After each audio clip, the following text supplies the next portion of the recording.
Hello and welcome to The Appointment. I am Pranjal Sharma. Joining me today for a conversation is the new president of the Confederation of Indian Industry, Naushad Forbes. Naushad, thanks so much for joining us today, and congratulations for your new assignment and responsibility. You're taking over the leading chamber of industry at a time where hope is improved. There seems to be some traction building on the ground on industrial activity. May I begin by asking you to share your impression of where is the Indian economy today? So, Pranjal, first of all, it's a pleasure to be here with you. And I think the economy is in a very good place. And the timing is, I think, very exciting for me personally.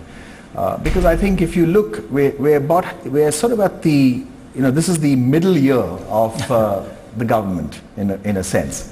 Of the 5-year term. Maybe halfway through the term.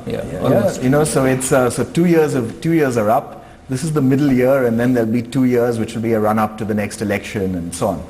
And I think this is the timing is great for two reasons. One is from an Indian government perspective. There's a lot of there are many schemes underway. We've seen many useful things happen.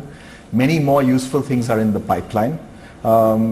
And there's a great receptivity to working on new areas and finding new ways of pushing growth. Second, it's a great opportunity and timing from the international perspective. Yes, one could argue that there's a lot of stress internationally, but when the world is doing well and all economies are doing well, it's very difficult to stand out. When most economies around the world are struggling, or at best, keeping their heads above water, right? Then when you have a strong growth rate of 7.5–8%, that you really stand out. I think it's a great timing. How much of the optimism that we've seen in the last few months and the attention that we're getting from global investors, how much of that is now converting into action now, Naushad, on the ground where you see the wheels of the industry spinning faster? So from the foreign investment perspective, we've already seen the action start to happen. Foreign investment is up about 30% on the previous year. So we're starting to see some of these strong signs that the Make in India campaign is starting to deliver. I'm told also that this 30% increase in foreign investment, the share of manufacturing related foreign investment has grown significantly. That to me is also very encouraging, because it says again that India is being seen as an attractive investment destination, not just for services but for manufacturing as well. That's new, and that's to me a very powerful indicator. And it's also that the manufacturing base has expanded to include new sectors like defense and aerospace. Yes. It's early days, but that seems to be good too. Very much so. Very much so. Defense, aerospace, announcement in the last budget about food processing. These are whole new sectors which can actually attract a large foreign interest. But I think the area that we need to still work on is domestic investment, because domestic investment is still subdued. It's going to wait until demand picks up. I think first existing capacity has to be utilized. The capacity that's been created and improved on in the last few years, that has to still be utilized as demand picks up. And then probably maybe through this year, towards the end of the year, we'll start seeing a pickup in the investment cycle again. And that will then get all parts of the economy moving in the right direction.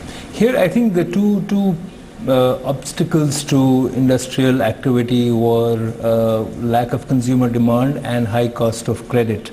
And it seems that both seem to be a reduced problem today. Exactly. So do you see momentum picking up?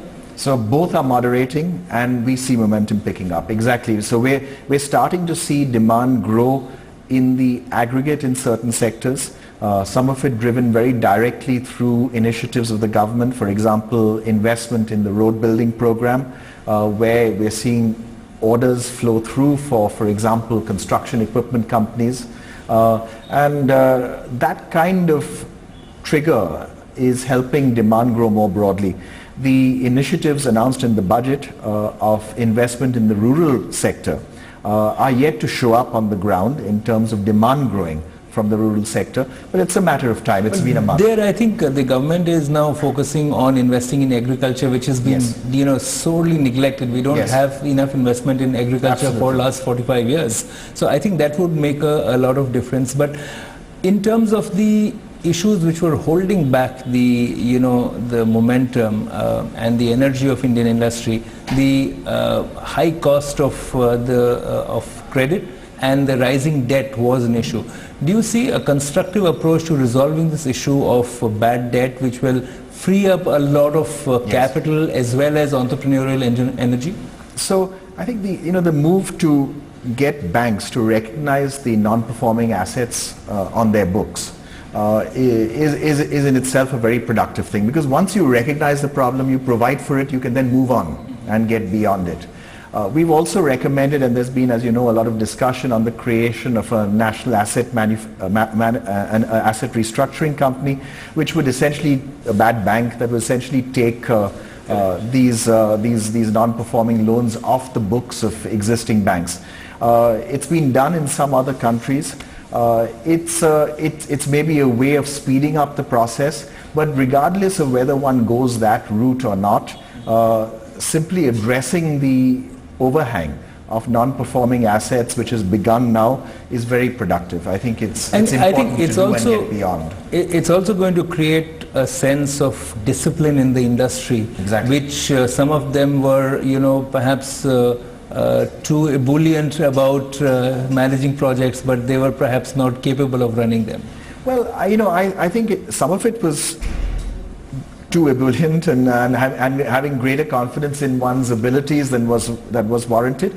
But some of it was also caused by delays that were beyond the company's own control, particularly on the infrastructure side, particularly on many of the PPP projects that were awarded.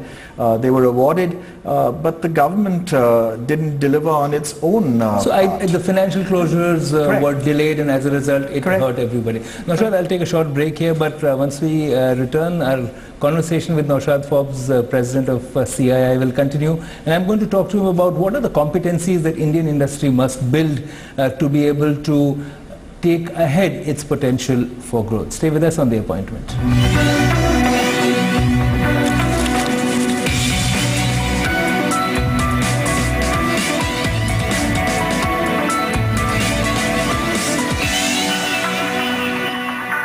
You've joined me, Pranjal Sharma, on The Appointment. I'm talking to Naushad Forbes. He's the President of Confederation of Indian Industry. Naushad, you give us a very good insight into the fact that things are beginning to look up and things are moving on the ground.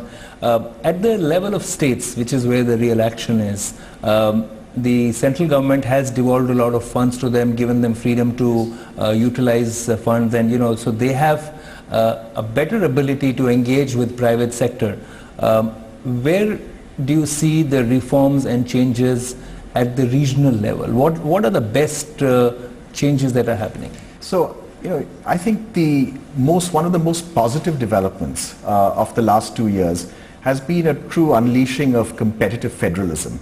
As states have started to compete one with the other. Is it more than a slogan? I think it's very much more than a slogan. Let me give you two examples. First, take the area of labor reform. Labor reform is a very contentious issue. It was first raised by Manmohan Singh when he was finance minister. There was a lot of criticism. The issue ended up being dropped. And it vanished from the policy agenda for over 20 years. Right? And we are in the 25-year of economic reforms. Absolutely, right? It was finally picked up again by this government, and I think it was courageous that the government picked it up. They realized too that doing anything substantial on the labor reform side at the central government level was going to be very difficult. So they said quite cleverly, I think, that look, this is a concurrent issue. It's an issue where the states can move ahead if they wish, right? And they, as the central government, would approve the changes that they wanted. They encouraged states to move ahead on their own labor reforms, and we've seen 5 states move and change their labor laws. So Rajasthan, Madhya Pradesh, Andhra Pradesh, West Bengal, which you would never have thought would be in a labor reform short list of states, have all moved on their labor reforms. So when you see these changes are very welcome, because I think one of the best things is instead of the center deciding everything for everybody, the states are taking ownership of these changes, which is also politically more tenable. When do you see this impact affecting projects on the ground? So, we as a company track projects around the country, and one of the things that struck us is that in the last year or so, the overwhelming proportion of moving projects that are in Telangana and Andhra Pradesh. And it's a question, how come Telangana and Andhra Pradesh? I mean, they always had good project activity, but why this disproportionate representation? And it's because of a particularly fierce competition that's taking place between the new state of Andhra Pradesh and the new state of Telangana to attract investment and to move forward in a whole range of sectors. I'll give you a great example of competitive federalism there. The state of Andhra Pradesh announced a very proactive policy where they said, look, if you're waiting for an approval and you don't get it in 21 days, then you can consider the approval to have been granted. It's deemed to be approved. The state of Telangana went one better and they said, look, 21 days, it's deemed to be granted, and the bureaucrat who was sitting on that approval will be fined. So, I mean, to me, it's a good example of competitive federalism. And I think also accountability. And accountability. I mean, states are starting to push the decision making down and say, how do we actually deliver change on the ground? And I think that's very powerful. There has been a lot of debate about the impact of National Skills Development Corporation. There's a skills ministry in the government today.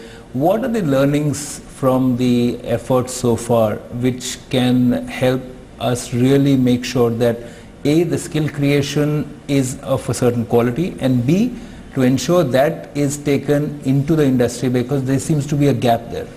I agree. I think we're poised to see a lot of change there. At two levels, and both areas are deliverables for us as a part of our theme this year. First, in terms of the skills framework, and the National Skills Development Corporation has worked on, I think it's about 350 different skills, where they have identified different levels within those skills and said, look, how do you become a better, and this is a range of skills. This is how do you become a better cook, how do you become a better waiter, how do you become a better person who cleans your house, and also how do you become a better machinist on the shop floor. So it's a huge range of skills. And that framework is now all done. It needs to be effectively deployed and taken up on a widespread basis by corporate India. And I think that's where we need to play a much more proactive role. It has to move. It has to move. I think the ownership industry. of corporate India on these efforts needs to sort of rise to a better level. I think we can take much greater advantage of it. The government passed a new Apprenticeship Act a year and a half ago. It's quite a fundamentally new act. It provides great flexibility in hiring apprentices. It moves away from having all these specified percentages, that if you have 100 turners, then you must have 5 turners as apprentices. You can now mix and match in terms of your apprentices as you like, covering all fields, including services. It provides great flexibility. Those notifications from the state governments are still flowing out. Even a year and a half later, it's something that needs to be hastened so that this can become reality on the ground. But from companies as well, we should be displaying, it seems to me, a lot more eagerness to take advantage of the flexibility that this new act provides, because it's a great advantage. It'll help us in our own firms in training people that will be good for our companies and good for everyone else. That's fuel and engine for your growth. Naushad, we take a short break again, but we'll continue the conversation with Naushad Forbes, the president of CII, and I'll talk to him about the entrepreneurial culture in India with the startups ecosystem. How well has it been developed? We talk about these issues when we return on The Appointment. Stay with us.